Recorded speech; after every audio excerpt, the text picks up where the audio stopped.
Podcast kesehatan, obat dan suplemen yang terbukti membantu ereksi keras dan tahan lama.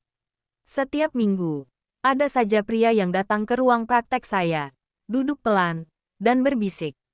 Lebih besar dari, "Dok, saya ingin ereksi saya kembali kuat seperti dulu. Ada obat atau suplemen yang benar-benar bekerja nggak?" Dan hari ini, saya, Dr. Rahayu, akan membuka semuanya. Obat medis yang aman, suplemen yang terbukti penelitian, dan 3 pengalaman pasien yang akan membuat Anda paham bahwa ereksi kuat bukanlah sekadar keberuntungan, tapi ilmu. Dengarkan sampai akhir, karena ada rutinitas rahasia 10 menit yang hasilnya kadang lebih kuat dari obat apapun. 1. Kenapa ereksi bisa melemah? Gangguan ereksi bukan tanda pria, loyo. Ini kondisi yang berasal dari banyak hal. Aliran darah, hormon, saraf, stres, kualitas tidur, pembuluh darah. Setelah usia 40-50 tahun, lebih dari separuh pria mengalami perubahan fungsi ereksi. Bukan karena kurang perkasa, tapi karena tubuh berubah. Dan untuk memahami obat dan suplemennya, kita harus tahu akar masalahnya dulu. Obat untuk ereksi bukan semuanya sama. Ada yang aman dan terbukti. Ada juga yang bisa merusak jantung. 3 yang paling terbukti adalah 1. PDE5 inhibitors, obat andalan dokter urologi. Contoh, sildenafil, tadalafil, vardenafil. Efek, meningkatkan aliran darah ke penis. Ereksi lebih keras, tahan lebih lama, tapi tetap harus sesuai dosis. 2. Alprostadil, untuk pria yang obat oralnya kurang bekerja. Bentuk krim, suntikan kecil, atau supositoria uretra. Kuat dan cepat bekerja. 3. Terapi hormon testosteron. Hanya untuk yang terbukti rendah dari hasil cek darah. Bisa meningkatkan energi, libido, dan stabilitas ereksi. Semua ini aman bila diarahkan dokter, bukan asal beli. 3. Suplemen yang didukung penelitian, pukul 12 sampai pukul 18. Tidak semua suplemen itu mitos.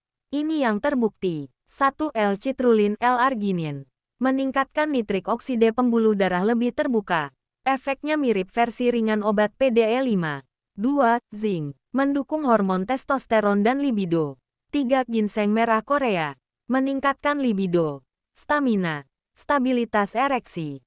4. Vitamin D3. Kekurangan vitamin D sering membuat testosteron turun. Normalisasi vitamin D sama dengan fungsi seksual membaik.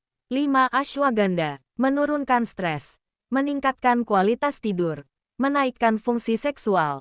Obat plus suplemen yang tepat sama dengan kombinasi terkuat. Pasien ini datang dengan jantung berdebar, muka pucat. 6 bulan ia bergantung pada obat kuat tanpa merek yang dibeli online.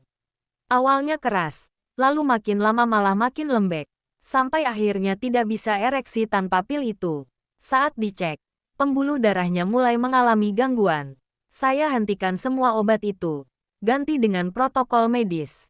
Tadalafil dosis rendah, ginseng merah, latihan Kegel, kurangi rokok. 4 minggu kemudian ia datang sambil tersenyum. Lebih besar dari, "Dok, ternyata masalah saya bukan ereksi saya. Masalahnya obat palsu yang saya pakai." Sekarang ia bisa ereksi tanpa obat abal-abal lagi. Paha, usia 55 tahun, datang dengan wajah putus asa. Lebih besar dari, "Dok, saya rasa saya sudah tidak layak lagi sebagai suami." Setelah dicek, testosteronnya rendah, stres kerja tinggi, tubuh kurang istirahat. Saya berikan vitamin D, citrulline, tadalafil harian, rutinitas 10 menit sebelum tidur. 1 bulan kemudian ia kembali. Lebih besar dari, "Dok, saya merasa seperti dihidupkan ulang." Istri saya sampai nggak percaya. Tidak ada ramuan ajaib, hanya ilmu yang benar. Ini pasangan yang tidak akan saya lupakan. Pak D 61 dan istrinya Bu L 58. Mereka datang bukan karena ingin perkasa, tapi karena ingin dekat kembali. Pak D bilang, "Dok, saya takut menyentuh istri saya karena takut gagal. Tes menunjukkan testosteron rendah, vitamin D kurang, aliran darah melemah. Saya buatkan program pasangan. Untuk suami, tadalafil, vitamin D3, citrulline, latihan pelvis. Untuk istri, edukasi komunikasi intim, latihan relaksasi. 2 bulan kemudian, Bu El tersenyum. Lebih besar dari, Dok, kami seperti jatuh cinta lagi. Dan Pak D berkata, saya kira umur 60-an itu akhir. Ternyata malah awal yang baru. Ini, jurus rahasia pria 50 plus, yang saya ajarkan ke semua pasien. The 10 menit rutin. 1. Pernafasan dalam 2 menit. 2. Kegel 3 menit. 3. Peregangan pinggul dan paha 3 menit. 4. Komunikasi intim 2 menit. Hasilnya, ereksi lebih cepat, lebih keras, lebih tahan lama, lebih stabil. Ini fondasi yang tidak bisa digantikan obat. Saya Dr. Rahayu. Ingat, kekuatan pria bukan soal usia, tetapi bagaimana Anda merawat tubuh dan hubungan Anda. Jangan lupa subscribe. Sampai bertemu di episode berikutnya.